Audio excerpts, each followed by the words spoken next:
Hazır 18, 16 şu Vaqtida balandlik 22 metr bo'lgan ekan. O'yin mana sizlar. Hozir 18 metr. 18, 17 metr. 50 Uy paytidan başlasam, uy bo'lganmi, qachon bo'lgan?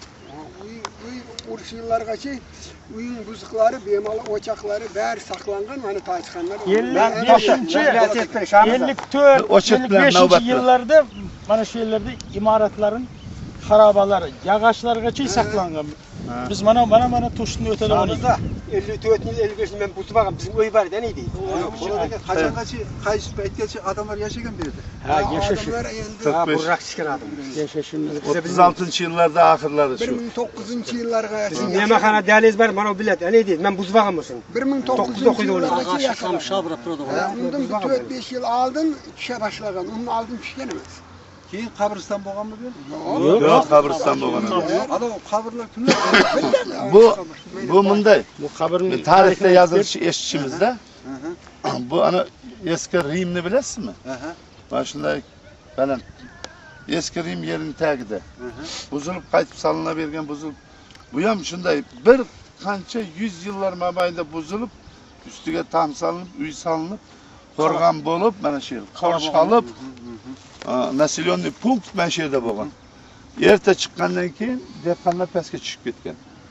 Chorvaga boshqa vaqtda mana shu yerlarda qo'rg'on bo'lib, mana Qarovli bobo degan avlodlar bo'lgan ekan. Shu qarovlik qilib bir yov kelsa o'zlarining belgilari bor ekan. Temirning Takros Temir. Shunga o'xshagan bu yerning ancha tarixi bor. Aydin akam biladi, Shamshid akam yozib qo'ygan nimalar bor, keyin olib berarman. Qolganini bular biladi mana. Biroq keyingi tarixlardan hozir Aydin aka aynisi Amirdin akam gapirib bersa, 63-yil yer savxozga aylandi. Shundaymi? 60. Shunda bu tepalikning ko'rinishi juda mandaqa egri, bugri, notekis. Devorlar bor. uylar bor edi. Qishloqning arxitekturasini aprelyonniy buzib turar edi. Atroflarida kichkina eski uylar, qamishlar, yog'ochlar xarobalar. Xarob. Uning ustlari yomon bu qadar ko'paydi. Shundan Nurshiddin aka rahmatlik yo'ldosh mana Saytolimning dadasi Ixangi savxoz bo'lib keldi. Otasi direktor, savxozga direktor bo'lib keldi.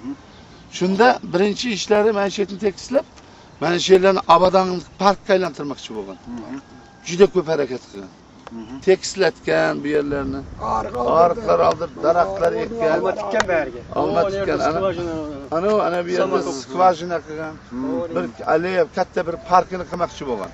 Xaroba yotgan yerni yaxshi joyga aylantirib, shu bilan Nurshiddin kerak. Shu bilan mana shunday tekis bo'lib qoldi bu yer. Atroflari ham ancha vit bo'lib. Daraxt o'tqizdi. Ana bu yerlarga nasosli stansiyalar qo'ydi. Amirdagi siz gapirib-chi, birinchi. Ana bu kishini oxiriga yetkazolmadi-da, 3 yil direktor bo'ldi-da, ketib qoldi. Shu bilan qolib ketdi. Daraxtlarning hammasi qurg'ab ketdi. Qo'yilgan nasoslar ishlagan yo'q, hech kim qiziqqan yo'q. Undan tashqari keyingi bo'lgan direktorlarning hammasi tashqaridan keldi. Ularga hech qanday qizig'i yo'q, sovug'i yo'q. Shu bilan qolib qo'ydi. Bo'lmasa Nurshiddin aka bo'lganda bu yerni yetilgan bog'da atroflarga va naryoqlarga bir imoratlar soldiraman degan yo'lning yoqasiga. Tuzukroq magazinga o'xshagan shunday ko'rnak. Obodonlashtirish. Bo'lmay qoldi shu hammasi. Shu bilan qolib qo'ydi. Tekislanib mana shunday. Tekstil ana Sultonbek akang brigada edi. Shuni topshirma bergan. Danishaga endi siz qishloq hokimiz